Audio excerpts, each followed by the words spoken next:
é o André Lages, que é especialista em Oriente Médio. André, a gente tem visto essa expectativa para a reunião do Conselho de Segurança. Há dois lados agora, uma tentativa de um documento final. Já se fala que não deve sair um documento final neste momento. Isso pode ser considerado uma derrota para os Estados Unidos e para Israel? Eu não acredito que vai ser um documento final, porque a gente está ainda no segundo dia. Então, a gente está com muitas partes ainda em movimento, a gente está ainda com muitas coisas ainda sendo preparadas. O Gabinete de Segurança de Israel ainda está se encontrando para poder definir os alvos, os objetivos finais desse conflito, que ainda está iniciando.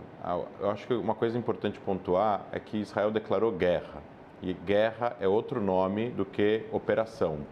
Todas as outras vezes que Israel lutou contra o Hamas em Gaza, que são 2009, 2012, 2014, 2021, todas as vezes o nome era operação e o nome da operação.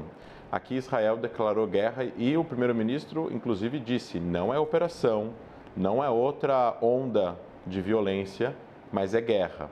Então, o nome guerra muda tudo, até mesmo burocraticamente. Se alguém se fere durante uma guerra em Israel, o serviço de atendimento é diferenciado no sentido de indenização do que uma operação, né? Por isso que o país ele pensa 2, 3 vezes antes de declarar guerra. E uma guerra como essa não vai ser uma guerra pelo ar, com término em 3 dias, como aconteceu esse ano com a Jihad Islâmica, como aconteceu no ano passado, também contra a Jihad Islâmica, que demorou 3 dias e 4 dias. A gente está falando de algo sem precedentes, né? Então, eu acho que ainda é muito cedo para a gente imaginar num documento final.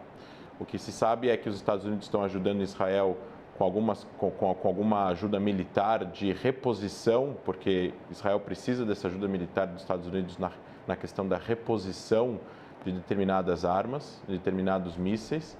E é muito importante também colocar aqui que, além dos 30 israelenses, como está na tela, que a Jihad Islâmica detém, mais de 60 ou 70, porque a mídia israelense fala em mais de 100 sequestrados. O que acontece? A Jihad Islâmica deve ter participado da operação com o Hamas e eles devem ter pego para si 30 reféns. É uma arma de troca, né? É uma moeda de troca, no sentido de a Jihad Islâmica também tem pessoas que cometeram atentados terroristas presas em Israel. E eles vão usar esses 30 israelenses, ou vão pelo menos tentar usar esses 30 israelenses, se nada acontecer durante a guerra de Israel, conseguir libertar essas pessoas por outros meios, por meios diplomáticos ou até mesmo por meios militares, por prisioneiros palestinos condenados que estão presos em Israel. E aí, obviamente, cada grupo vai tentar negociar de acordo com seus interesses, de acordo com seus presos. E a liderança do Hamas, que está hoje liderando o Hamas em Gaza, na sua quase totalidade, são pessoas que foram soltas por Israel na troca do soldado israelense que estava sequestrado pelo Hamas, aonde depois de 5 anos, ele foi sequestrado em 2005, foi solto em 2010 e foi trocado por 1.027 prisioneiros palestinos que estavam presos em Israel. Então, essas pessoas que estão liderando hoje em dia o grupo Hamas em Gaza fazem parte desses 1.027. Então, para eles é muito importante, para o Hamas e para a Jihad Islâmica, é algo muito importante, muito sensível, se preocupar com as pessoas que estão presas em Israel. Claro, a gente tem que lembrar que todos são pessoas que cometeram atentados terroristas, financiaram, levaram, ajudaram, executaram atentados terroristas, foram presos no decorrer do atentado ou no planejamento do atentado e foram julgados e presos e condenados, e aí tem vários tipos de sentenças diferentes. André, nós estamos falando da Jihad Islâmica, nós falamos do Hamas, houve conflitos mais cedo também próximo no Líbano, na verdade, pelo Hezbollah. Havia uma trégua desde 2006 entre Israel e Líbano. Você acredita que esse ataque ao Hezbollah, que também fez ataques contra Israel, isso pode levar a uma situação de agravamento na relação com o Líbano? Pode. Na verdade, o problema que existe entre Israel e Líbano é justamente o Hezbollah. Israel não tem problema com o Líbano em si. A última guerra que o exército do Líbano participou foi a guerra de 48, né? Então, faz muito tempo. O Hezbollah, todo esse contexto, toda essa todo esse tabuleiro está ligado, é um tabuleiro que tem várias ligações. E a principal ligação seria o rei desse tabuleiro de xadrez, é o Irã. O Irã financia o Hezbollah, o Irã financia a Jihad Islâmica, o Irã financia o Hamas. Pelo que a gente tem visto, houve um encontro do Hamas, isso é importante para dar o contexto, houve um encontro do líder do Hamas, Ismail Haniyeh, que vive no Catar, em Doha, com o líder supremo do Irã, o Ayatollah Khamenei. E esse encontro parece que o Irã autorizou o Hamas de fazer essa operação contra Israel no dia de ontem e eventualmente tem até notícias de uma certa ajuda militar em relação à execução desse processo. O Hezbollah entra dentro disso para tentar dar apoio moral ao Hamas. Existe até acordos de cooperação, produção de troca de conteúdo técnico para produção de foguetes e materiais bélicos entre o Hezbollah e o Hamas. O Hezbollah é muito mais experiente, muito maior e muito mais mortífero do que o Hamas. Então, dentro desse contexto, o Hezbollah atirou hoje de manhã 2 morteiros contra o território de Israel.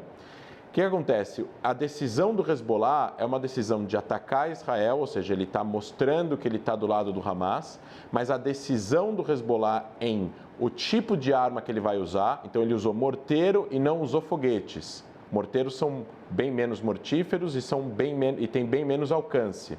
E eles atiraram nas fazendas de Shebaa, né? As fazendas de Shebaa é um território de 10 km² que está dentro do que é reconhecido como as colinas do Golã, que é um território que Israel capturou da Síria na Guerra dos 6 Dias. Porém, o Líbano, dentro da cultura libanesa, mas principalmente o Hezbollah, a narrativa do Hezbollah diz que as fazendas de Shebaa pertencem, na verdade, ao Líbano e não ao Golã, ou seja, não é sírio. A lei internacional é muito clara, a fronteira realmente é muito clara em relação a isso, é um território que foi capturado da Síria em 1967. Para piorar a história, a Síria, o governo sírio há muitos anos atrás disse que o território é libanês. Então o Líbano, o Hezbollah se comporta como se Israel ocupasse ainda território libanês, apesar de que pela lei internacional Israel está ocupando um território sírio, certo? Israel anexou, hoje em dia não tem nem mais como negociar com a Síria, tem uma guerra civil lá e tudo mais. Então eles atiraram nas fazendas de Shebaa. O que acontece?